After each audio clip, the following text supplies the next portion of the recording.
민재야, 잘할 수 있지?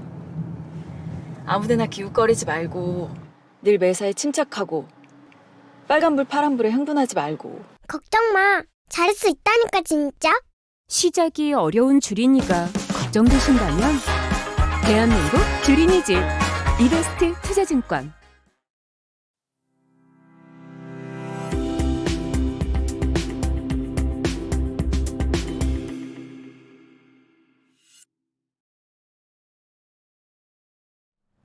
안녕하십니까, 일용 리서치입니다. 오랜만에 하긴 전에는 금요일날 그 우혜영 연구원 세이서 많이 했었는데, 예. 우혜영 연구원이 그 하여튼 라이브 한다고 라이브를 하고 싶어 하니까, 근데 가끔씩 한번 모여서 얘기도 하고 그래야 될 것 같아요. 하여튼 뭐 제가 경제 관련된 건데, 핵심은 뭐 긴축이 결국 성장을 회송할 거냐 그죠? 아니냐. 네. 근데 이제 유창 이코노미스트의 생각은 긴축이 경기를 무너뜨리는 것이 아니라 경기를 무너질 걸 막기 위한 긴축이다. 그렇죠. 이 표현이 저는 좋아서 그런 내용이에요. 그래서 이번에 뭐 경기가 좀 약간 안 좋아지지만 뭐 그게 엄청난 그 위기적 상황 같지는 않고, 이렇게 보는 게 맞나요? 위기까지는 안 보고요. 네. 그냥 경기 사이클 하강 사이클에 타고 있다라는 정도로만 그렇죠. 보시면 될 것 같아요. 또 하나는 이렇게 다들 경기 침체 얘기할 때도 드문 것 같아요. 내년 그렇죠. 내년 나쁘게 봐야 연착륙인 것 같아요. 제가 보기에는 다들 너무 똑같이들 얘기하고 있어가지고. 봅시다. 일단 볼 그림이 많기 때문에. 근데 굉장히 화폐 수량서 이거 다 폐기된 이론 아닌가요? 예, 화폐 수량설이 그러니까 약간 익숙하지가 않으신 게, 지금까지는 경제가 성장하려면은 케인즈식 처방이 제일 좋다라는 게 거의 정설이었거든요. 그러니까 사람들이 경기가 안 좋아진다 싶으면은 정부 눈을 보기 시작하죠. 정부에서 지출을 얼마나 해줄까, 인프라 투자를 얼마나 해줄까. 근데 이게 가끔가다 한 번씩 한 2년 정도씩 맞을 때가 있어요. 그래서 지금이 그런 구간이 아닐까라고 생각을 해서 화폐 수량제의 역습이라고 제목을 적었고요. 미궁이라고 적어놓은 이유는 솔직하게 말씀드려서 제가 요번 자료가 되게 오래 걸렸는데 한 달을 고민을 했는데도 정답은 안 나오는 느낌이라서 미궁이라고 적었습니다. 딴 때보다 너무 힘들었던 것 같아요. 그래서 9페이지 봐주시면은 9페이지부터 말씀을 드리겠습니다. 뭐, 딴 거는 이제 지금 경제가 어떻게 되고 있냐라는 걸 설명을 드리기 위해서 적어 놓은 거라고 그냥 한번 이제 참고 삼아서 읽어주시면 될 것 같고요. 지금 코로나 이후에 사실 국가별로 보셨을 때는 미국이나 아니면 이런 국가들이 코로나 이전 수준을 회복한 거는 맞습니다. 회복한 건 맞는데, 재밌는 그림이 나오는 게 오른쪽에 있는 차트예요. 그러니까 저희 쪽에서 2020년이나 21년의 그림을 만약에 딱 그렸으면은 이런 얘기를 많이 드렸을 거예요. 아, 코로나 회복돼가지고 속도가 너무 빠르게 회복이 되고 있고 너무 좋다라는 얘기들이 나왔을 텐데, 지금 위치로 딱 보시면요, 딴 때 이제 침체됐다가 회복되는 그림이나 지금의 레벨이나 그놈이다 라는 그림이 돼버렸어요. 그래서 경기 회복세가 너무 빠르다거나 아니면 경기 회복세가 빠르기 때문에 어떤 문제가 있다거나 그런 상황은 아닌 것 같다라는 말씀을 드리기 위해 가지고 이제는 정상적인 회복 그 구간 안에 들어와 있다라는 정도로 말씀드리기 위해서 이걸 보여드리는 거고요. 너무나 이거에 대해서 뭐 이번엔 다르다 얘기했지만 사실 경기 회복세로 보면 거의 수렴되는 것 같더라고요. 20년, 21년이 조금 특이했던, 그러니까 코로나 때문에 특이했던 경우라고 보시면 될 것 같아요. 그게 정상으로 돌아오니까 너무 빠르게 올라가던 게 정상으로 돌아오니까 마치 경기 침체가 엄청 센 것처럼 느껴지거든요. 여기에 있는 거잖아요, 미국마다. 예, 그래서 그거를 좀 보시면 좋을 것 같고요. 12페이지 봐주시면은 저도 이제 주식을 좋아하는 입장에서 제일 고민되는 게 이 그림이에요.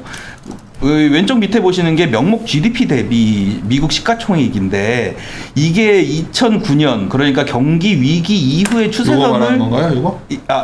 왼쪽 거요. 예. 버핏 지수요? 예. 그게 깨고 내려왔어요, 이제는. 그래서 명목 GDP가 올라간 걸로 생각해 보시면은 지금 상황이 엄청 높다라고 얘기할 수도 없는 상황이고, 거기다가 오른쪽의 그림은 뭐냐면 통화량 대비 미국 시총이거든요. 근데 통화량 대비해서 보시더라도 버핏 지수랑 비슷합니다. 그러니까 엄청나게 미국의 주가 지수가 높은 레벨이다 라고 얘기하기가 좀 애매한 상황이거든요. 그래서 저도 정다운 연구원이나 이렇게 같이 얘기를 할 때 야, 이 상황이면은 저가 매수나 아니면 고가이기 때문에 조정 나와야 된다 이런 얘기하기에는 조금 어려운 상황인데 또 그렇다고 하더라도 저가 매수라고서는 얘기하기에는 녹록치는 않은 것 같다. 요 정도로 얘기를 하고 근데 있거든요. 이제 내가 이거 갖고서 이제 최근 이코노미스트가 저야 뭐 워낙 오래된 관계니까 예. 내가 오늘도 아까 다운이랑 가는 길에 내가 그 말했잖아요. 전체적으로 그냥 사는 사람들도 꽤 있다고. 그죠? 그러니까 이게 뭐냐면 이거 얘기를 하거든요. 그러니까 뭐냐면 통화 증가율이 꺾여 내려온 수준을 보면 멀티플 조정은 끝날 것 같다는 논리죠. 그죠? 예, 맞습니다. 그러니까 뭐 EPS가 경기가 안 좋아 EPS가 깎이는 값 정도. 그래서 최근에 이제 그거마저도 전자를 예를 들면 갑자기 전자 이제 사이클 안 좋아진다 얘기하면서 또 난리인데. 수요가 좀 오버돼 있다가 제가 계속 지금은 이제 이해 가실 텐데 저희가 컨센서스 수준이 너무 높다 네. 얘기를 많이 했었잖아요. 근데 그게 이제 현실화되고 있는데 또 막상 그게 현실화되고 알려졌기 때문에 이제부터 두려운 상황이 아니거든요. 이제부터 이제 막 또 두려워하시는 분들은 또 이런 것 같아요. 근데 하여튼 말씀드리면 요 세 그림이 중요한 그림이네요. 요건 버핏 지수는 많이들 알려져 계신데 이것도 요 추세 아래로 내려왔고. 이제 버핏 지수에서 걱정하시는 건 딱 하나예요. 2019년 위쪽에 보시면 한번 급락 추세가 있잖아요. 저게 QT 그러니까 긴축이 세게 들어갔을 때 저게 한번 급락을 했었거든요. 그래서 해석하시는 분들이 어떻게 되는 거냐면 여기까지 조정 나온 거는 오케이. 그러면은 딱 봤을 때 비싸 보이진 않는데 만약에 9월에 QT 액수가 2배로 증액이 되면은 저런 조정이 한 번은 나오고 들어가야 되지 않겠느냐라고 얘기하는 게 사실 조금 신중하게 보시는 분들의 입장인 것 같아요. 그래서 요번에 이제 전략 자료나 이런 것도 지금이 아니라 좀 서서히 접근해도 된다라고 얘기하는 이유가 경기 침체를 얘기하는 게 아니라 8, 9월 정도 되면은 저런 현상들에 대한 결론이 나올 거니까 그때 들어가도 되지 않겠느냐라는 얘기를 하는 전략 거죠. 의견을 제가 알고 있고 네. 이제 제 생각은 너무 뻔하지 않냐 8, 9월에.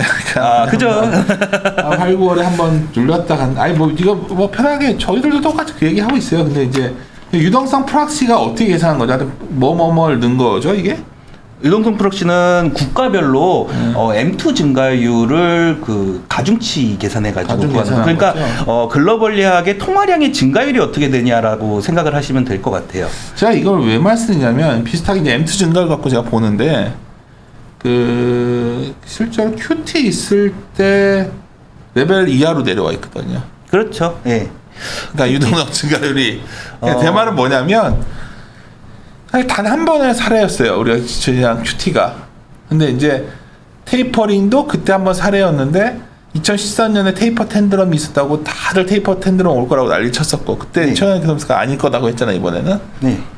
QT도 지금 비슷한 것 같거든요. QT가 되면은 이제 근데 아니 뭐 그럴 수도 있는데 제가 항상 이렇게 말씀드리면 뭐 윤조 너 좋게만 보려는 거 아니야 이럴 수도 있고 저 신조 팀장도 세트하니 좀 보여주시고 하여튼 전략팀장도 그 얘기를 하는데 이런 느낌인 거죠. 그러니까 지금 그러한 아니 방금 전에 아까 내가 얘기했었지 아까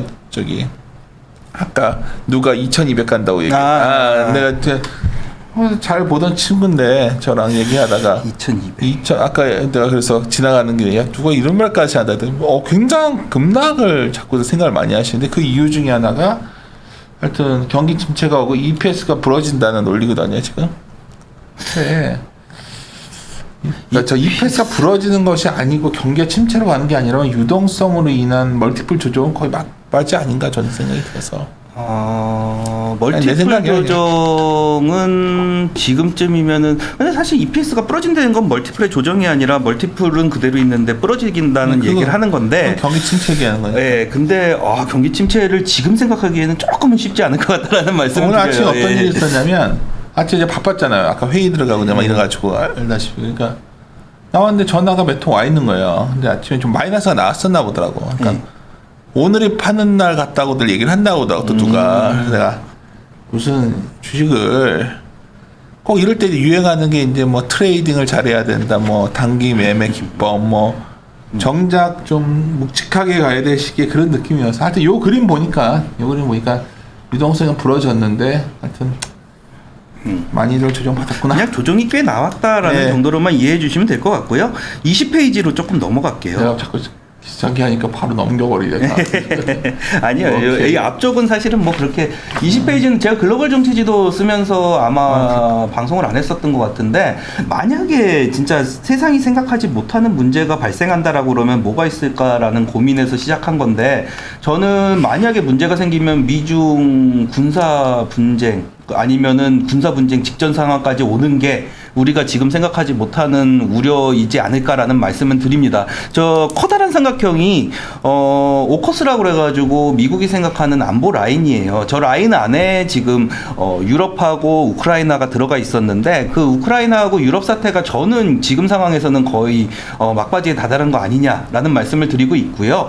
얼마 전에 솔로몬 제도 쪽으로 중국에서 계속해가지고서는 이제 친화적인 제스처를 보이고 있고 그 솔로몬 제도에 미국에서 이제 다시 그 대사관 설립을 29년 만에 얘기를 나오기 시작했거든요. 그래서 요 밑쪽에 보시면은 호주가 있는데 호주 위에 있는 그 라인에서 뭔가 문제가 발생할 가능성은 있다라는 말씀은 드리고 있어요. 근데 뭐 굉장히 희박한 확률이죠. 전쟁이나 아니면은 국지전으로 도발할 거는 희박한 확률이지만은 그래도 한번 이런 것들은 뉴스플로우 나올 때 염두에 두시고 접근하시는 게 낫지 않겠느냐라는 정도고요. 이런 가능성은 어떻게 생각해? 계속 오늘 최강익소에서 얘기하니까 이제 아니 다들 요새 가면 이제 정치가 중요하다, 지정학관 리스크가 중요하다 다 그러는데 예. 내가 소설인데 이거는 이대로 가면 예. 10월 중간선거 끝나고 나고 시진핑이 어쩌면 연임이 이제 확정적으로 시작되고 예. 미중 갈등도 다 이제 격화될 거라는 게 컨센서스잖아요 지금. 그죠? 예. 좀 약간 휴식기를 가질 가능성은 없어 보여요. 뭐 우매한 질문 같은데. 미중 갈등의 휴식. 좀 주춤해지는. 뭐 서로 관세도 좀 낮춰주고. 관세는 낮출 걸로 보고 있어요. 서로에 예. 대해서 좀 화해의 제스처. 아니 뭐 앞으로 10년간 갈등이 있더라도 예. 왔다 갔다 하지 않을까요? 왔다 갔다 하겠죠. 너무들 다들 뭐 대만에서 전쟁 날 수 있다부터 해서 너무들 그러셔가지고 오히려 대만은 안 날 것 같고요. 대만에서 전쟁이 나면은 너무 중국에 가까운 것 같아요. 그 다음에 미국이 대만 쪽으로 알박기를 좀 잘한 것 같아요. 그래가지고 오히려 만약에 문제가 생기면은 아까 말씀드렸던 솔로몬 제도 쪽이고 그 다음에 오바마 때 생각하시면 될 것 같아요. 그래서 트럼프 때 좀 없애려는 움직임이 많이 나와서 사라지긴 했는데 이 미중 정상 전략 회의라는 게 있어요. 경제 전략 회의라는 게 있었는데 오바마 때 15차까지인가 있었거든요. 그게 아마 부활할 가능성은 조금 세게 보고 있습니다. 그래서 거기에 들어가면 이제 관세나 뭐 위안화 문제나 이런 것들을 조금 해결하는 그림은 나올 수 있다라고 보는데 미국이 약간 우리가 왜 세계의 경찰이지라는 거에 대해서 의문을 가지기 시작하는 것 같긴 합니다. 그래서 이런 문제들이 좀 나온다라고 봐주시면 될 것 같고요. 25페이지로 좀 넘어가 주시면은 요게 아마 전체적으로 보는 건 마지막일 텐데 25페이지 오른쪽 위에 보시는 것처럼 이거는 선진국 기준입니다. 이렇게 연료 가격하고 농산물 가격이 높았을 때 취약한 국가들 그다음에 경제 그러니까 뭐 이게 경기 침체나 아니면 디폴트 상황을 말씀드리는 건 아니고요.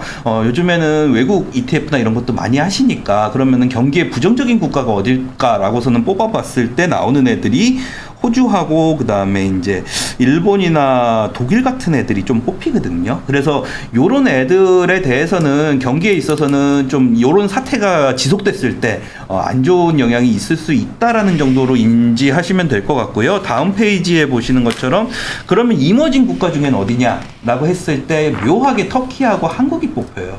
헝가리하고. 근데 사실 터키는 원래 안 좋은 나라고 중국은 이거를 자기들이 컨트롤해 나가고 있는 느낌이 들거든요. 그러면은 문제가 있는 나라는 한국하고 헝가리 쪽이 조금은 안 좋을 수 있기 때문에. 왜 근데 한국이 그렇죠? 한국이 식량하고 원료하고 전부 다 수입국이라서 그래서 이제 부정적인 영향이 발생할 수밖에 없어요. 물가가 상승하면은. 그래서 그런 부분에 있어서는 조금 생각을 해주셔야 된다라는 말씀을 드리고 있는 상황이고요. 29페이지로 넘어가서 제가 이제 솔직히 말씀드리고 싶었던 거는 그런 얘기였어요. 그러니까 MV는 PI를 왜 말씀드리냐면요.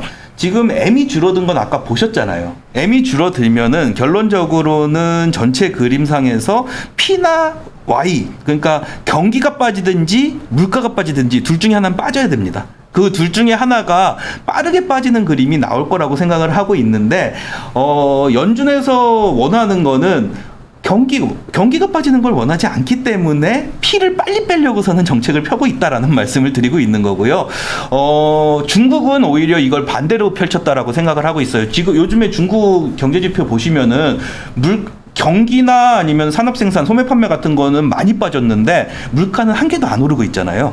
그러니까 물가는 안 오르게 막아내는 대신에 중국은 경기를 빼는 방식을 선택했다라고 보시면 될 것 같고요. 이런 선택을 할 수 있는 국가들이 많이 없습니다. 왜냐하면은 한 3-4%의 경기 하락을 용인할 수 있어야 되는데 그거는 거의 중국밖에 없었다라고 생각을 해주시면 될 것 같고요. 미국은 결국에는 연말에 보셨을 때 어떤 그림이 나와야지 되는 거냐면 물가 상승률이 5% 수준 정도까지 내려가 있어야 됩니다.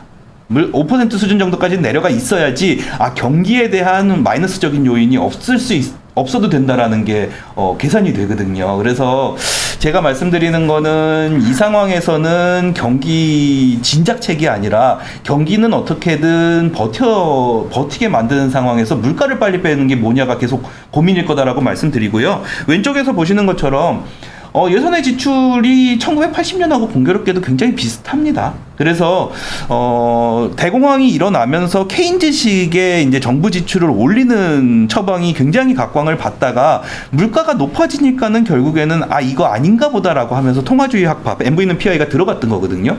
근데 2009년에 서브프라임 위기 겪으니까 대공황이랑 비슷하게 비교가 됐었잖아요. 그러니까 결국에는 다시 정부의 재정 지출, 인프라 투자 이런 거 굉장히 중요하다. 이명박 대통령 때예요. 저 때가. 이명박 대통령 때 가장 대표적인 정책이 4대강 이런 거거든요. 인프라 들어가는 거. 그런 정책들이 들어갔다가 결국에는 코로나 사태가 터지고 난 다음에 물가가 급등을 하니까 물가를 잡는 게 지금은 더 선행 과제다라는 얘기가 나올 수밖에 없어요. 그런 순간에 요 변화하는 순간이 결국에는 MV는 PI라는 죽어있던 정책이 급부상하는 그런 라인이라고 보시면. 근데 예를 들어서 지금 MV는 이렇게 된다면 우리가 다 지금 볼코가 소환되고 있잖아요. 예. 근데 이제 그런 생각이지. 그러니까 내가 요새 갖는 질문은 우리 편하게 말하면 자유로우니까 이제 다들 70년대를 얘기하는데 70년대는 굉장히 특수한 사례잖아요.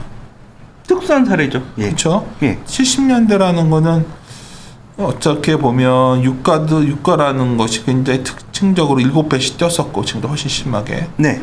어쩌면 달러 체제 근본이 흔들렸었고. 네. 좀 케인즈 처방으로 전후해 왔던 어떻게 보면 브랜드 체제 재정정책 유지의 정책으로 노조도 강했다가 그게 붕괴되는 시기였잖아요. 네. 그러니까 그때와 비슷한 점도 있지만 다른 점도 매우 크기 때문에 그냥 그때처럼 이렇게 막 다시 이렇게 예산을 확 줄일 수 있을까요? 예산의 지출을? 예산의 지출을 줄일 수 있냐라는 부분에 있어서 예산은 왜 지출이라고 그러면 추경을 생각하시면 되거든요. 근데 추경은 줄일 수가 있다라고 보고 있는 게 오른쪽에 차트 보시는 것처럼 지금 세상은 필수 지출이 너무 많이 늘어나 있는 상황이에요. 그래서 대부분의 정부 지출이 이제 들어가는 부분이 경제 성장이 아니라 메디케어나 메디케이드 이런 쪽으로 많이 들어가는 양상이 나오고요. 거기다가 예산의 지출이 늘어난다고 하더라도 저도 이제 장수를 늘리기 싫어서 빼놨는데 요번에 이제 바이든 정책 추경하는 거 보시면은 대부분 복지 항목이잖아요. 그러니까 적어도 인프라 투자 쪽으로 예산의 지출을 하지는 않을 거다라는 말씀을 드리는 거고요. 아까 말씀하신 것 때문에 중간에 이제 설명은 넘어가도 될 것 같아서 36페이지로 좀 넘어가 주세요. 중간에 되게 좋은 거 많은데 하여튼 알았어요. 36페이지로 설명드리면 아마 다 나올 거예요. 32페이지 설명도 되게 중요한 그림이요. 32페이지요? 네. 이거는 32페이지 그럼 먼저 말씀을 드리죠 그러니까 이것도 사실은 요새 레이달리오 책이 새로 나와가지고 그 책 갖고 얘기들 많이 하시는데. 그러니까 레이달리오의 이제 누구보다 좋아하잖아요. 레이달리오 책 좋아하고 그렇죠. 내가 아니까. 거시에 대한 사상적 기반은 여기에 있다고 DSR에 있다고 보시면 될 것 같아요. 32페이지 보시는 것처럼 오른쪽 위에 차트인데 레이달리오가 설명하는 건 이런 겁니다. 데빗에 대한 서비스 레이쇼 그러니까 여기 적어놓은 것처럼 가계부채 상환 비율이라는 거 필수 가계부채 상환 비율이 점점 버블이 생기면 높아지는 그림이 나오는데 이게 결국에는 임계점에 다다르고 나면은 이걸 줄여야 되는 상황이 올 수밖에 수밖에 없고 그게 버블 붕괴다라고 설명을 하는 거거든요. 근데 지금은 버블 붕괴 상황이 안 나온 상황이라고 보시면 돼요. 그러니까 버블이 한 번 더 올 수도 있다라는 거는 저도 이제 굉장히 이레귤러적인 상황으로 가끔 이제 아시는 분들하고 세미나 할 때는 말씀을 드리거든요. 아, 이거 약간 80년 아니라 이거 잘못 비교하면은 98년이 될 수도 있다라는 말씀은 드리거든요. 나도 그렇게 생각하는데. 그 후기 IT 버블 나왔을 때처럼. 그러니까 아니 그 과거는 똑같지가 않은데 일부에서 지금 부채 사이클 갖고 자꾸 레이달리오 얘기를 하는데 이거는 그 DSR로 보면 예. 전혀 그 상황이 아니잖아요 지금. 아니에요. 그거는 레이달리오 비교하시면 안 돼요. 왜냐하면은 2차하고 3차 그 미국 지원금 나왔잖아요. 지원금 출처를 조사를 해보면요, 2차하고 3차의 대부분 한 50%에서 60% 정도를 부채 상환에 썼습니다. 민간 가계에서.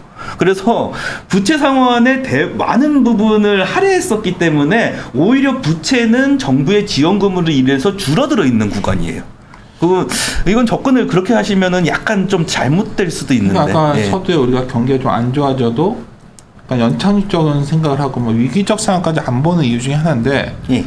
또 하나는 여기 여기 그 얘기를 안 넘겼었구나 내가. 하이힐들 보더라도 예. 하이힐들 보더라도 지금 뭐 요번에 한 4.9까지 갔었던 것 같더라고요. 예. 일시적으로. 근데 이제 이건 위험하다고 얘기할 수는 없죠. 그러니까 저희가 이제 보통 5% 넘어가고 6% 넘어가면서부터는 좀 약간 와칭 맞습니다. 정도를 얘기해요 그때. 예. 한 10% 넘어가야 뭐 근처가 와야 이게 뭐 그죠, 되는 그죠. 그렇죠. 근데 예. 이제 많은 분들이 또 이것도 막 한번 언급을 드렸더니 미세하게 그러시는데, 하여튼 중요한 건 그러니까 부채로 인한 소위 경기 침체, 위기 이거의 시그널은 지금 전혀 안 보이잖아요. 지금 그러니까 당장. 그 사이클 있잖아요. 그러니까 레버리지 사이클은 지금 상황을 판단하실 때는 조금 내려놓고 보셔도 될 것 같다라는 말씀은 드려요. 레버리지는요, 아마 내년 정도 되면은 한 번 더 레버리지를 일으키면은 그때나 고민할 문제지, 지금 레벨만으로 봤을 때 절대로 못 갚을 레벨이 아니다라고 봐주시는 게 맞을 것 같아요. 제가 그래서 가끔 말씀드리는 거여서. 예. 하고 36페이지가 아까 말씀하셨던 부분하고 연관이 돼요. 36페이지 보시면은 아까 왜 70년하고 다르지 않느냐라고 말씀하시지만은 70년대의 대표적인 특징 중에 하나가, 지금하고 비교되는 특징 중에 하나가 통화 유통 속도가 지금보다 훨씬 높았습니다.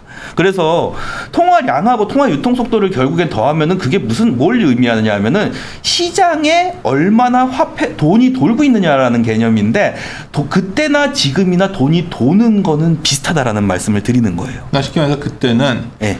MV에서 편미분 시킨 거죠 이게. 예. MV는 PI에서 그렇죠. 편미분 시킨 거죠. 변화율로 보시면 돼요, 그냥. 변화율이죠, 변화율. 예. 변화율. 그러니까 사실 M의 변화율보다 V의 변화율이 컸기 때문에. 그렇죠. 근데 이게 계산할 때 2022년 3월까지 계산치인데, 그러면 V가 마이너스가 세게 나오거든요. 그래서 M하고 V하고 M이 높다고 하더라도 V랑 더해보면은 이 정도 80년대 수준 정도가 나오는 건데, MV는 PI 그림이 유가나 이런 걸 저는 말씀드리는 건 아닙니다. 유가가 올라갈 수도 있고, 근데 사실 인플레이션 계산해가지고 실질 유가로 계산해 보시면은 70년 80년 수준에는 현저히 못 미쳐요. 지금 유가 수준이. 그래서 그걸로 비교하실 수는 없는 거고, 오른쪽에 보시는 것처럼 P하고 Y의 수준이 비슷하게 올라가 있고 MV의 수준이 비슷하게 올라가 있어요. 그러니까 시장에 돈 풀린 거 비슷하고 경기의 변화율하고 물가의 변화율 상황이 70, 80년대하고 유사하다라는 말씀을 드리는 거고요.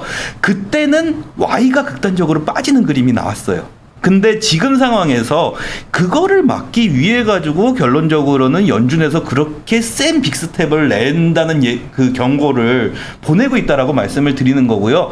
그러면 둘 중에 하나입니다. P가 세게 빠지든지 Y가 세게 빠지든지 둘 중에 하나는 세게 빠져줘야 된다는 거고, 저는 오히려 3, 4분기를 봤을 때 P가 빠질 가능성이 더 높지 않겠느냐라는 정도로 말씀을 드리는 거예요. 근데 사람들은 이제 여기 다음 페이지에 이제 본론인데. 예.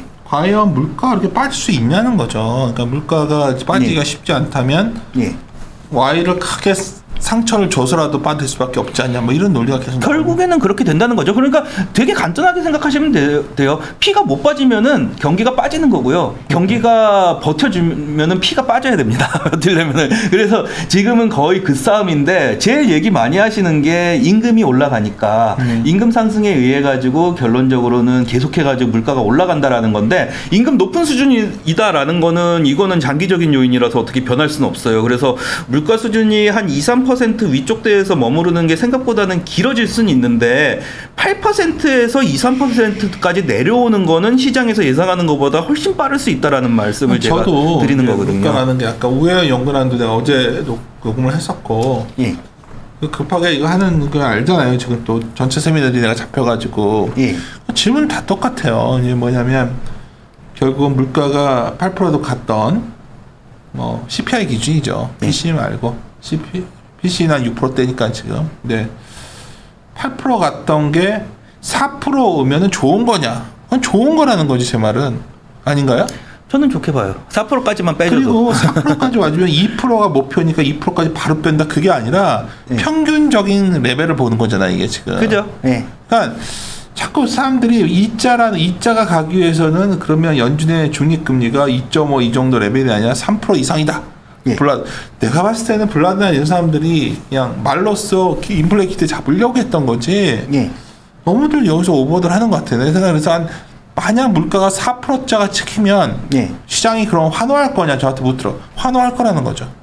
되게 재밌는 얘기가 네. 뉴욕 연준에서 보통 중립금리를 계산해서 제공을 해줘요. 네. 근데 2020년 10월에 너무 경제 상황이 급변을 하니까 거기서 계산을 멈추고서는 나중에 계산하게 되면 얘기해주겠다 이렇게 나왔거든요. 근데 그때 중립금리가 0.3%입니다. 그러니까 사람들이 막 요즘 와서 관심들 없다가 갑자기 막 채권 시장 얘기를 하는데 중립금리가 뭐 3% 이상이다부터 뭐 여러 가지 의견이 있는데 어떻게 보면 지금 뭐가 좀 오버하고 있냐 여러 가지 공급망 이슈부터 해서 일시적 요인이 작동되다 보니까 그랬는데 구조적 요인이 문제가 되려면 이제부터 말할 소위 네. 임금 같은 거에 있어서 새로운 게 있냐는 거야. 그럼 제가 봤을 때 데이터 좀 설명해줘요. 보면은 임금도 이렇게 뭐 저는 근데 밑에 두 그림이 왼쪽 그림을 항상 말씀을 하세요. 이제 물가가 오른다, 임금이 오른다 하고 얘기하시는 분들은 왼쪽 그림을 말씀하시는 건데 이게 구인하고 구직이 기업에서 뽑으려는 사람하고 이제 일하려는 사람들의 격차가 이만큼 나는 거니까 이거를 격차를 메꿀 때까지 임금을 올려야 된다라고 말씀을 하시거든요, 보통. 근데 제가 말씀드리는 거는 그게 그렇게 중요한 수치였고 그렇게 올라야 되는 거였으면은 오른쪽에 구직률하고 시간당 평균 임금 상승률이 비슷한 거는 말이 안 된다라고 말씀을 드리는 거거든요. 왜냐하면은 기업이라는 데는 이게 항상 비교해서 말씀드리는 게 이런 겁니다. 우리나라 중소기업 구인난이 얘기 나온 게 한 20년은 된 것 같거든요. 그러면 중소기업에서 구인난 해결하려면 어떻게 해야 되느냐? 제일 쉬운 방법 연봉 한 8-9천 주면 돼요. 그러면 구인난 다 해결돼요. 근데 오른쪽 보면서 얘기하시는 분들은 그 얘기 하시는 겁니다. 아, 연봉 8-9천까지 계속 올릴 거야. 구인난이 있으니까. 근데 기업의 인건비 압박이라는 게 존재하기 때문에 최근에 CEO 조사나 아니면은 중소기업 조사나 동일하게 추가적인 구인에 대한 설문이 감소하기 시작합니다. 그러니까 이 임금은 너무 우리 기업 비용한테는 부담이 돼서 사람도 못 뽑아요라고 얘기를 하기 시작했거든요. 미국 기업들도. 그래서 저걸 따라서 올라갈 수 있는 게 아니라는 말씀 드리는 거고요. 38페이지 보시면은 지금 임금이 저임금대에서 올라가는 이유는 그런 거예요. 유보임금이라는 개념이 있는데 이게 뭐냐면은 내가 이 정도 임금 수준을 주면 집에서 안 놀고 일할래라는 임금 수준입니다. 이게 생각보다 많이 올라와가지고 사실 임금 상승률이 올라갔던 부분이 있는데 2020년 이후에 구직 포기 이유 중에서 일단은 예방접종 의무가 뭐냐면은 나 예방접종 맞기 싫은데 회사에서 안 맞으면 일 못하게 해 라고 해가지고서는 했던 사람인데 이제 예방접종이 의무가 아닌 게 됐습니다. 그럼 이 사람들은 다시 일자리로 돌아와요. 거기다가 근로 인센티브 감소라는 거는 이 유보율하고 관련된 건데 유보 임금은 시간이 지나면 지날수록 자기가 가진 돈을 쓰게 되기 때문에 점점 내려갑니다. 이건 지금이 피크라고 보셔야 돼요. 그래서 이건 점점 내려갈 수밖에 없고요. 문제가 되는 건 두 가지 항목이에요. 초과 은퇴랑 이민 제한. 이건 시스템적인 리스크입니다. 이게 트럼프가 이민 막아버리면서 문제가 됐던 거거든요. 근데 2021년에 바이든이 바로 풀어줬는데도 불구하고 코로나 때문에 이민을 못 들어왔잖아요, 사람들이. 근데 지금은 일본 여행 6월 10일부터 풀린다고 그러더라고요. 그러면은 이런 것들 국경에서 풀리기 시작하면은 이민자들부터 안 오던 사람들부터 밀고 들어올 거거든요, 미국 안으로. 그래서 요거는 점차 풀린다라고 보시면 될 것 같고, 코로나19는 사실은 지금부터는 다시 일하기 시작한다라고 보셔야 돼요. 이건 뭐냐면은 미국이 그 애기 봐주는데, 그러니까 애기를 맡기고서는 일하러 가는 그 타가소 같은 데가 멈췄었어요. 그래서 아기를 못 맡기니까 저임금 노동자들이 결국에는 일하러 못 갔던 건데, 이 타가소가 다시 운영되기 시작하면은 결론적으로 아기 맡기고 일하러 갈 거다라고 보셔야 될 것 같고요. 그래서 지금 일반적으로 계산되는 노동 부족보다는 한 반 정도는 과대 계산된 거다라는 말씀을 드리고 있는 거고요. 하도 그 얘기가 많으셔서 39페이지 왼쪽 밑에 보시는 것처럼 퀵 레이트하고 구인 구직 비율 마이너스 된 거하고 거기다가 노동활동 참가율까지 다 계산해가지고 그거 가중치 줘가지고 요번에 새로 계산한 게 신규 예상이라고 적혀 있는 부분입니다. 이거는 제가 예상하는 예상 수치인데 그 예상 수치 봤을 때 지금이 약간 임금 상승률 수치보다는 좀 높은 것 같다라는 말씀은 드리고 있어요. 그래서 저는 말씀드리는 거는 이 예상치 보시면 아시겠지만은 임금 상승률이 갑자기 훅훅 떨어질 수는 없습니다. 그거는 떨어질 수는 없는데 여기가 한계점이다라고 말씀을 드리고 있는 거고요. 여기서 시장에서 예상하는 것처럼 시간 지나면 8%, 9% 막 이렇게 말씀을 하시거든요. 근데 그렇게 나오기 어렵다라고 말씀을 드리는 거예요. 추세선이 이렇게 형성이 된 거고 그 추세선을 따라가지고서는 서서히 올라가는 그림이 나오는 거기 때문에 YOY로 봤을 때 인플레이션 예상치가 어마어마하게 영향을 미친다라고 예상하기는 좀 어렵다라는 말씀을 드려요. 실제로 40페이지 왼쪽 밑에 보시는 것처럼 기업의 이제 단위 노동 비용이 갑자기 위쪽으로 튀어 오르기 시작했어요. 튀어 오르니까는 당연히 기업 입장에선 부담이 될 수밖에 없고요. 근데 이게 튀어 오른 수치가 6%를 튕겨서 넘어갔는데 오른쪽에 보시는 것처럼 올해 실제로 전망한 게 작년 11월에 전망한 수치로 보시면은 한 3.5에서 4% 정도를 전망하고 있거든요. 그래서 연간으로 봤을 때 이 6%, 7%대를 계속해서 유지하기가 기업한테는 녹록치는 않다라는 정도로 생각을 좀 해주시면 될 것 같습니다. 거기다가 41페이지의 위쪽에 두 개 보시는 것처럼 노동시장, 그러니까 타이트한 노동시장이라는 단어들을 많이 쓰세요. 노동시장이 타이트하기 때문에 임금이 올라간다. 근데 타이트한 노동시장에 반응하는 거는 왼쪽에 있는 일반적인 연봉 직군이 아니라요. 오른쪽에 있는 저임금 산업에서 타이트한 노동시장에서는 임금이 많이 올라가는 경향이 있습니다. 그래서 그냥 기본적으로 생각을 해보세요. 일반적으로 회사 다니시는 분들 같은 경우에는 코로나 터졌다고 그래가지고서는 임금이 올라갔다? 저도 임금이 갑자기 임금이 막 6%, 7% 연간으로 올라갔다라는 게 저한테는 이상한 개념이거든요. 저임금 때문에 집에서 쉬던 사람들이 지금 직장으로 돌아오는 그 과정에서 난 지금 상황에서는 일하기 싫어 라고 생각하는 사람들이 그래도 좀 받아들이려고서는 임금을 일시적으로 높이는 현상이거든요. 그래서 이런 거를 가지고 이거를 장기적인 시스템 리스크라고 보시기는 어렵고요. 42페이지 보시는 것처럼 별 얘기가 다 나오는 것 같아요. 그래서 이제 필립스 곡선에다가 베버리지 곡선 얘기까지 나오고 있던데 필립스 곡선으로 보시는 베버리지 곡선이 뭐예요? 내가 잘 모르겠어요. 그냥 저 X축, Y축 보시면 돼요. 실업률하고 구인율을 같이 그리는 거예요. 그래서 실업률 이 베버리지 곡선은 그 2000년대를 제가 그려놓은 게 정상적인 상황입니다. 그래서 경기가 안 좋아지면 오른쪽 밑으로 내려갔다가요. 경기가 좋아지면은 왼쪽 위로 올라가요. 그러니까 한마디로 구인율이 올라가면서 실업률은 떨어지는 그림이 나오는 건데 코로나가 터지니까 어떻게 됐냐면은 곡선 자체가 위쪽으로 올라가 버린 거예요. 그래서 오른쪽 밑에 보시면은 2020년 코로나 사태 때 오른쪽 밑으로 내려왔다가 2021년에 회복이 되면서 왼쪽 위쪽으로 올라갔거든요. 이게 전형적인 비효율적인 노동시장의 행태를 이게 이론적인 그림인데도 실제로 나와 버렸어요. 그래서 저 위쪽에 도달을 하고 나면 어떻게 되냐면은 효율적 시장, 그러니까 점점 코로나에 대한 영향이 작아지면 작아질수록 실업률이 정지해 있는 상태에서 구인율이 떨어지는 그림이 나올 수밖에 없습니다. 그래서 연봉이 올라가서 구직이 올라가서 구인율이 떨어지는 게 아니라요. 노동시장이 효율화될수록 구인율은 자동으로 떨어지는 그림이 나올 가능성이 높거든요. 그래서 지금 상황은 임금 인상에 대한 기대감 너무 높다라는 거는 이론적으로도 조금 생각을 해주셔야 된다라는 말씀을 드리고 있는 상황이고요. 뒤쪽 거는 안 보셔도 될 것 같고, 네. 고용 얘기는 여기까지 말씀드리면은 뭐 어느 정도는 될 것 같고, 47페이지로 좀 넘어가 주시면요.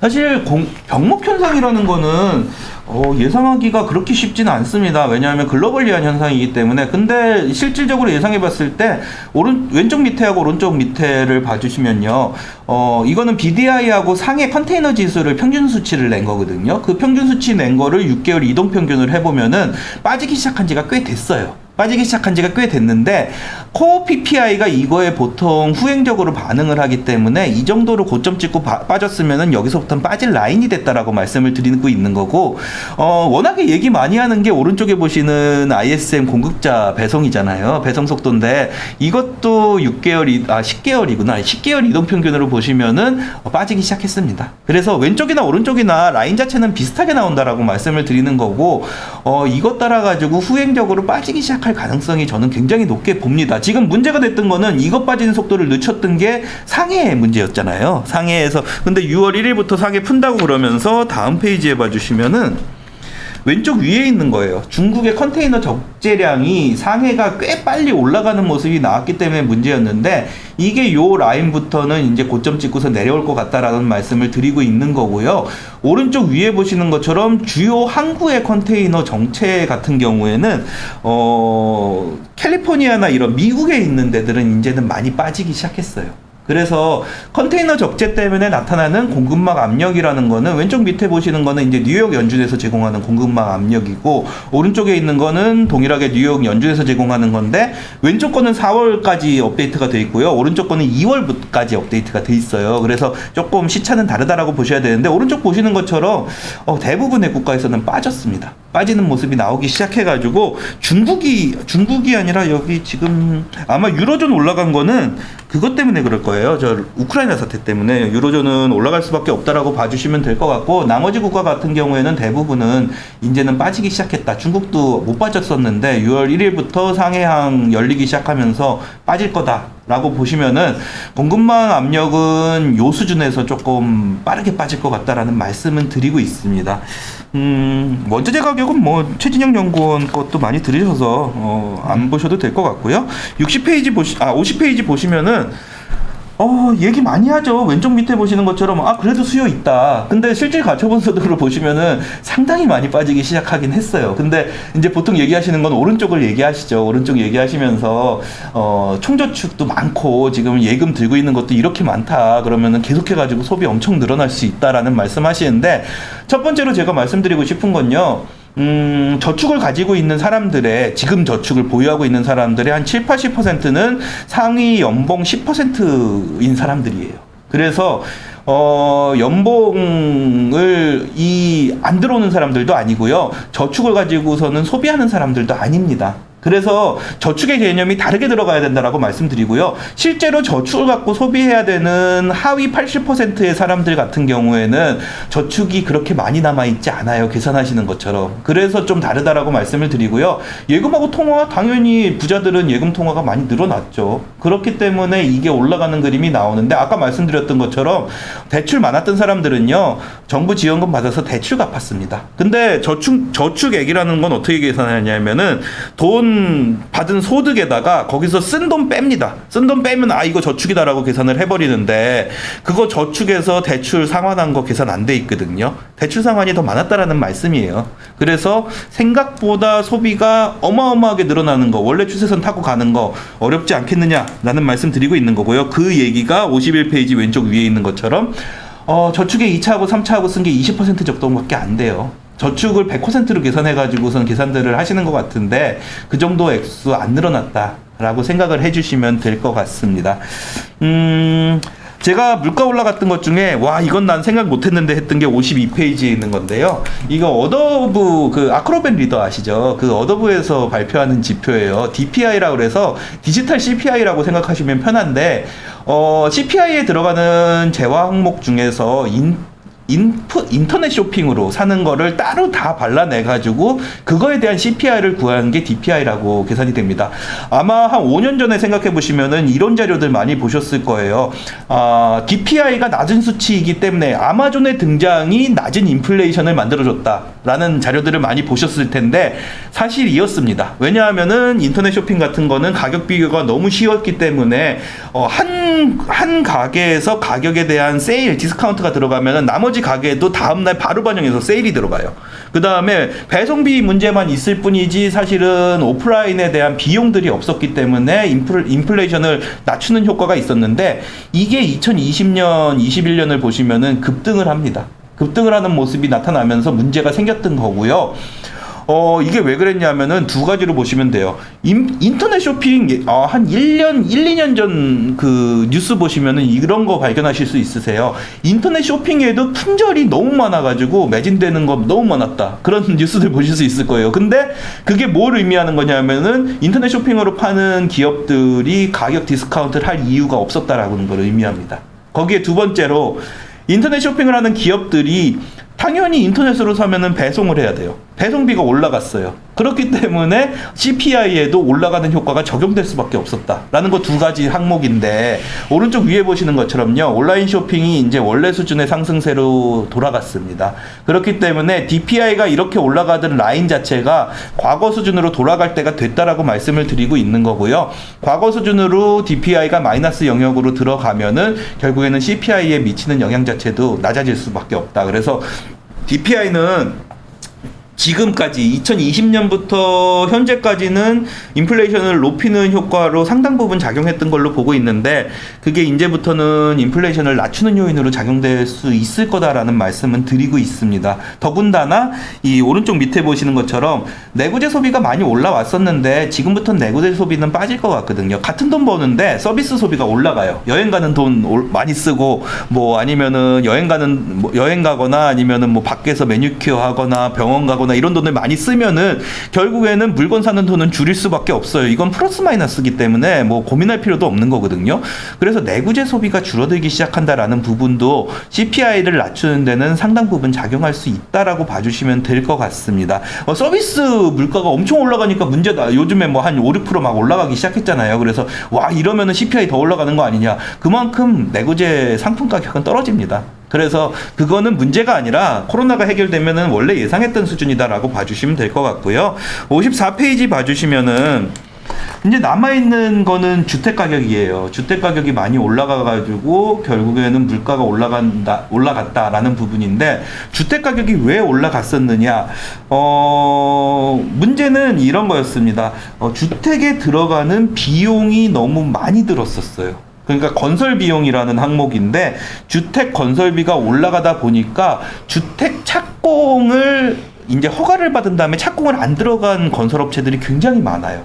그래서 최근의 모습이 주택에 대한 공급이 굉장히 계속해서 부족해지는 모습이 나오니까 결국엔 수요 공급에 의해 가지고 주택 가격을 계속 이쪽으로 끌어올렸었는데 그렇게 끌어올릴 수 있는 거에는 아까 구인구직 비율하고 비슷해요. 이게 시스템적으로 수요 공급으로만 생각하면은 가격이 올라갈 수가 있는데 그것도 어느 정도 수준이래야죠. 너무 많이 올라가면은 결국에는 거기서부터는 나 이거 부담스러워서 나중에 풀리면 사지 여기서 못 사라는 가격이 될 수밖에 없거든요. 54페이지 왼쪽 위에 보시는 것처럼 그래서 NAHB에서 조사하는 미국의 주택 구매 예상 지수가 2021년 중순경부터 시작해서 떨어지기 시작합니다. 이거는 이제 주택을 파는 사람들이 예상을 하는 거거든요. 그래서 주택 사는 사람들 많이 빠질 것 같다라고 예상을 했는데 공교롭게도 왼쪽 밑에 보시는 것처럼 신규 주택하고 기존 주택 매매가 빠지기 시작합니다. 이제 주택 가격 올라간다라고 주장을 하고 싶어 하시는 분들은 이렇게 얘기를 하시죠. 봐라 주택 수가 너무 많이 줄어들어가지고 이것도 빠지는 거다. 근데 오른쪽 밑에 보시는 것처럼 건축 허가하고 주택 착공 건수 그렇게까지 줄어들진 않았거든요. 저 주택 수가 매매 수가 줄어드는 거를 정당화할 정도까지 줄어들진 않았다라는 말씀 드리는 거고요. 두 번째로는 오른쪽 위에 보시는 것처럼 아무리 모기지 금리가 그렇게 영향을 못 미친다라고 하더라도 이 정도 수준이면 영향 미칠 수밖에 없는 것 같아요. 너무 많이 올랐어요. 너무 빠르게 올랐고. 그래서 지금부터 신규 진입하는 사람들은 고민할 수밖에 없습니다. 원래 갖고 있는 사람들은 문제 없어요. 그래서 지금 상황이 되게 웃기는 상황이 된 게 원래 갖고 있는 사람들의 이제 주택 문제가 발생해가지고서는 경기가 꺾이는 상황은 아닌데 신규로 진입하는 사람들은 주택에 대해서 접근하기가 어렵기 때문에 오히려 주택 가격은 그렇게 오르진 못하는 상황이 됐다라는 말씀을 드리는 거예요. 하지만 이제 제가 고민하고 있는 거는 그리고 물가가 하락하는 거를 저는 오히려 올해 말에 더 빨리 빠질 수도 있는데 그거를 더 빨리 안 뺀 이유가 55페이지의 오른쪽 위쪽입니다. 오른쪽 위쪽에 그림 보시는 것처럼 주택 가격은요, 주택의 CPI에 반영된 건 렌트비로 반영이 돼요. 주택 가격으로 반영되는 게 아니라, 근데 문제는 렌트비는 고점까지 반영되는 게 한 16개, 16개월, 18개월이 걸려요. 그래서 적어도 내년 하반기까지는 주택 가격 이렇게 높은 게 렌트비로 반영이 되면서 물가가 하락하는 걸 방어할 가능성이 높습니다. 그래서 생각보다 빨리 빠지는 거를 조금 저는 올려놓은 거는 있다라고 생각을 해주시면 될 것 같아요. 만약에 이거 없었으면은 인플레이션 하락 수치 예상하는 거 더 빨리 뺐을 거예요. 근데 이거는 분명히 인플레이션을 반영하는 요소다라고 봐주시면 될 것 같고요. 그래서 56페이지 보시는 것처럼 근데 먼저 하나 말씀드리고 싶은 게 간혹 가다가 경기도 그렇고 뭐 소매 판매 수치도 그렇고 물가도 마찬가지인데 이렇게 계산을 하시는 분들이 계세요. 코로나 이전하고 계산을 해야 되니까 지금 2022년의 값을 2019년하고 계산해가지고 증가율을 더하면은 물가 지금 수치는 실질적으로 15%다. 13%, 15%가 나온다라고 계산을 하시는 경우가 있어요. 저는 그렇게 계산하시면 안 된다라고 말씀을 드립니다. 왜냐하면은 그렇게 계산하시는 거는요. 2020년, 21년에 일반적인 물가 상승률 수치를 다 무시해버리고 2년이라는 시간은 우리한테는 없어라고 얘기하는 거거든요. 일반적인 물가 상승 수치는 계산을 한 상황에서 그거하고 비교를 하셔야죠. 그렇게 비교하시면은 물가 상승 추세 반영한다고 하더라도 그렇게 지금 원래 실제치하고 괴리가 나오진 않아요. 그래서 그거를 생각했을 때 오른쪽에 보시는 것처럼 만약에 월별로 봤을 때 저는 보통 인플레이션 코로나 난 다음에 한 0.6%씩 올랐었거든요.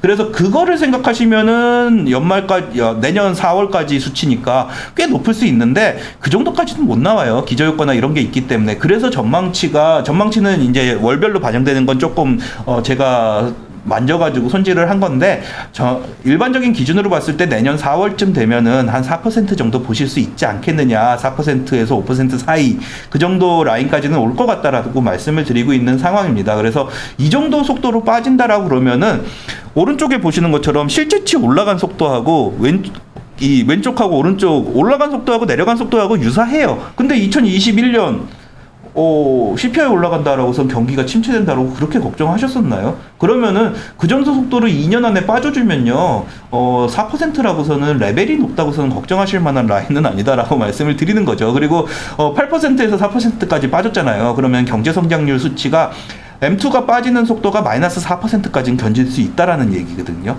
그래서 그 정도 속도라면은 경기 침체 없을 수 있다라는 말씀을 드리고 있습니다. 뭐 이 QT 같은 거는 우혜영 연구원이 말씀을 드렸을 테니까 넘어가셔도 될 것 같고요. 유로존은 말씀 안 드려도 되겠죠?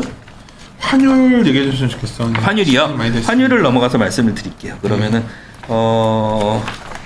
88페이지 봐주시면 되는데 환율이라는 개념은 저는 지금 달러 인덱스 올라간 거 되게 위험하냐? 이렇게 물어보시면은 이 정도 수준이면은 상당히 양호한 거 아니냐라는 말씀은 드립니다.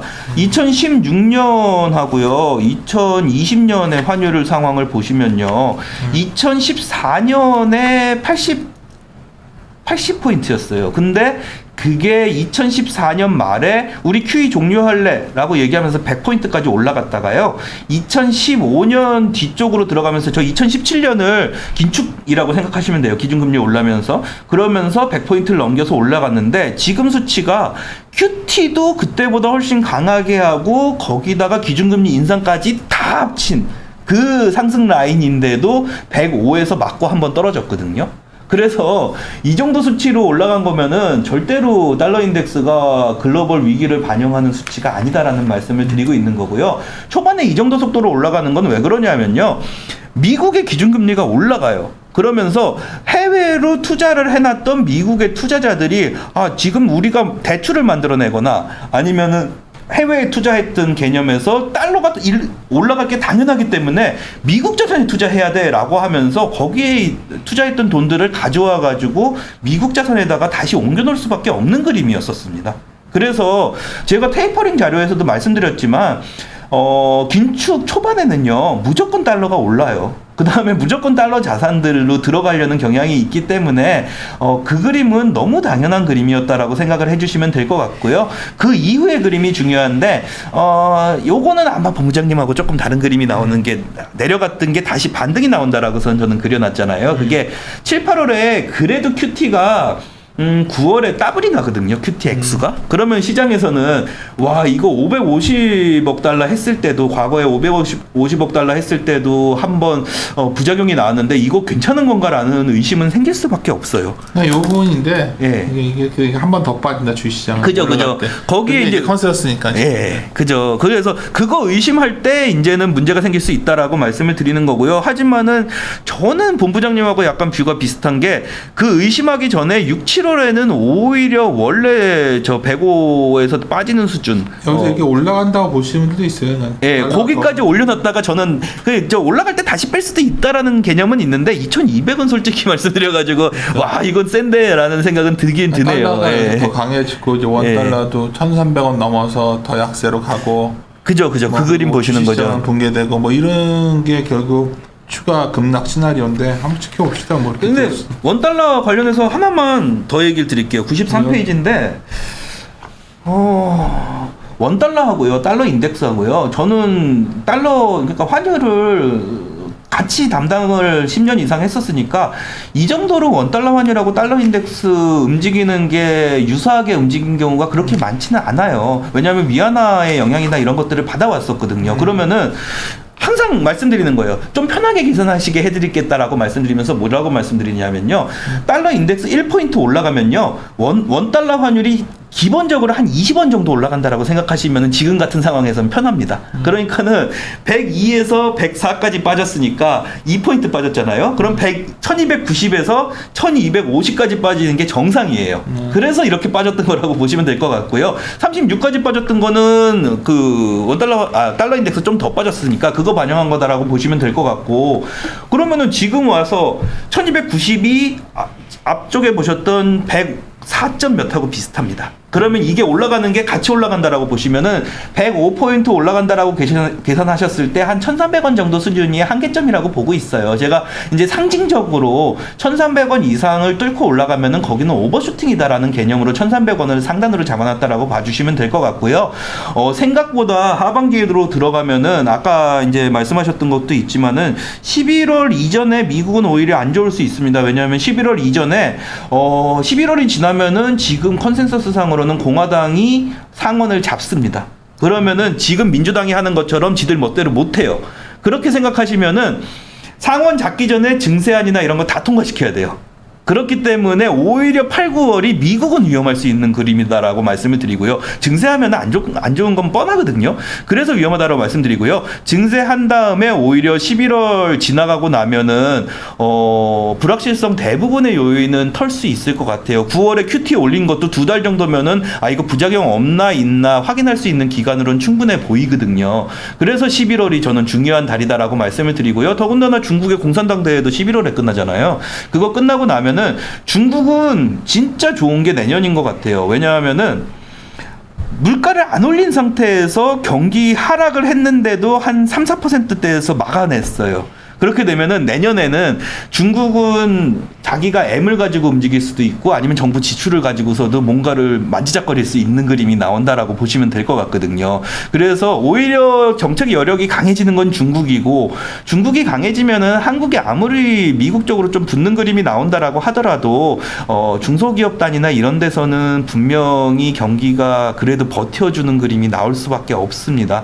그래서 그런 그림들이 같이 나오면서 한국 경기가 그래도 생각했던 것보다는 선방하네라는 그림이 나오는 거 전 하반기는 안 좋게 보거든요, 한국을. 근데 내년에는 좀 나올 수가 있어요. 그래서 그때를 기대하시는 게 굉장히 좋고, 그다음에 좀 오해하실까봐 말씀드리는데 이 그림을 저는 생각하고 있습니다. 코로나 때문에 경기가 너무 빨리 빠졌으니까 올라가는 속도도 너무 빨리 올라갔어요. 그러니까는 사람들이 생각하는 게, 와, 이렇게 빠지고 이렇게 올라갔으니까 빠지는 것도 엄청 빠르겠지? 그럼 경기 침체, 그 속도로 생각을 하시는 건데 아닙니다. 엄청 빨리 빠졌다가 엄청 올라온 게 한 사이클이고요. 거기서부터는 정상 사이클로 간다라고 보셔야 돼요. 그러니까는 내려가는 속도도 굉장히 천천히 내려갑니다, 경기가. 그래서 하락 사이클임에도 불구하고 그 코로나 때 같이 어마어마하게 경기 침체로 가는 속도가 아니라 그냥 서서히 완만하게 재고 때문에 하강하는 사이클이 나올 거고요. 그것 때문에 하강하는 사이클이라고 그러면은 주가가 무조건 경기를 따라가지고 빠지진 않았었어요. 그러니까 주가가 올라가는 그림도 나올 수 있거든요, 하강 사이클에. 왜냐하면은 거기다가 이제 종목만 잘 맞추면은 사실 수익이 나는 구간도 나오기 때문에 그런 그림에서는 무조건 부정적이다라고 접근하시기에는 조금은 어려울 것 같아요. 근데 재밌는 게, 제가 경제를 봐서 원래 하우스에서 제가 제일 보수적인데 요즘에는 신중호 팀장이 더 보수적인 것 같아가지고. 가우스적이야. 제가 이제 전 스타일이 이렇게 뷰에 대해서 이렇게 막 무조건 이 비대로 따라해 이런 스타일이 아닌 스타일인데, 보면 그럴 수밖에 없죠. 왜냐하면 제가 가끔 이제 불러서 얘기할 때도 하지만 더 필드에 있는 친구들 얘기를 더 많이 하는 편이잖아요. 네, 여기는 당장 분위기는 뭐 안 좋아 보이고, 아까도 제가 그런 분위기 저도 알죠. 아까도 뭐 길 가다 마주친 분이 오래간만에 만나는데 2200 하면 어떻게 생각합니까? 뭐 이런 거 물어보는 분위기라는 걸 내가 알고 있는데, 저처럼 이제 어쩌면 한 번 떠서 그렇게 된 거죠. 이제 갈참들이 된 사람들은 갈참끼리 얘기를 해보면 좀 약간 내년에 대해서 기본적으로 경제가 똑같이 가진 않겠지만 하여튼 나쁘게 보면 연착륙인 것 같아요. 아니 근데 그러니까 그렇게 보면 네. 그렇게 시장에 대해서 막 금융위기적 상황까지 내몰리는 상황? 그런 거는 없다고 봅니다. 그런 생각들을 왜 하는지 모르겠어요. 근데 그런 말씀을 드리는 거죠. 이제 만약에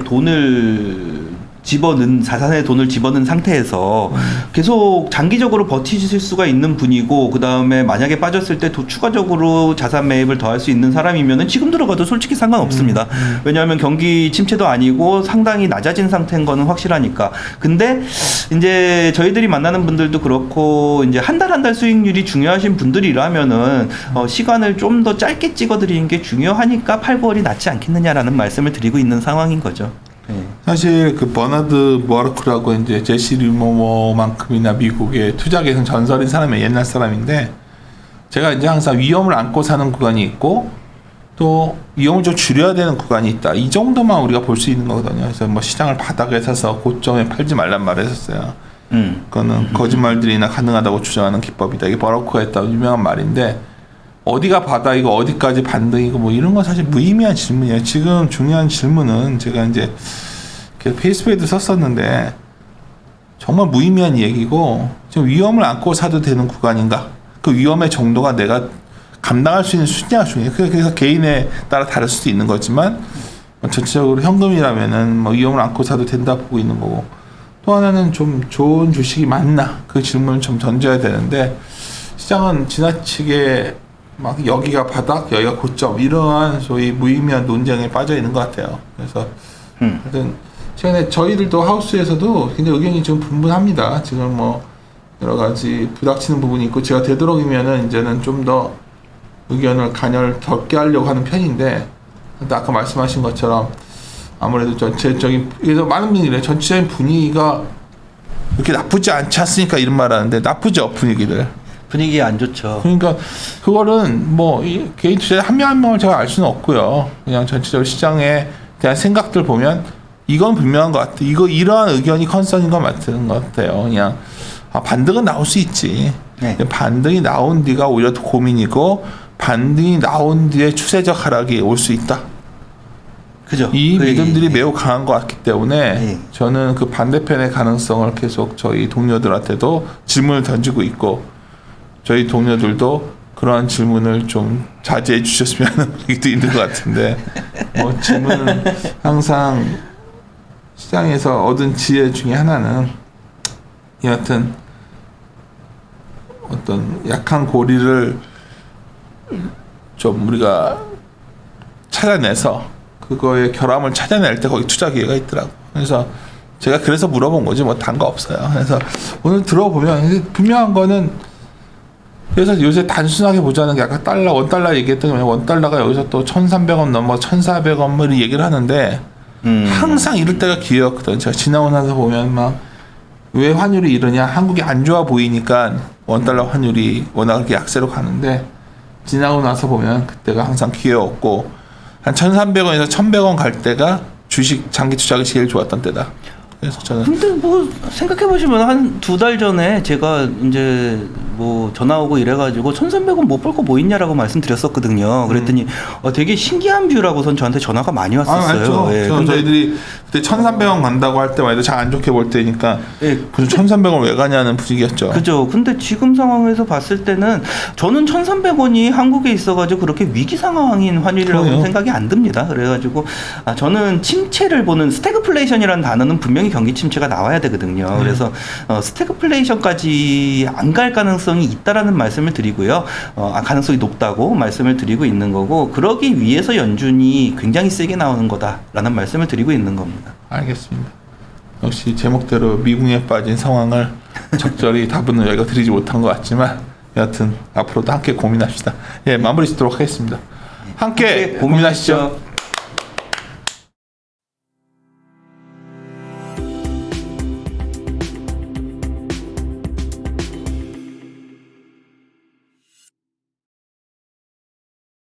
친구들은 아무거나 막 주워 먹지? 파란불 빨간불에 흥분하지? 친구들 따라서 우르르 몰려다니지? 시장이 어려운 주린이가 걱정되신다면 대한민국 주린이 집 이베스트 투자증권.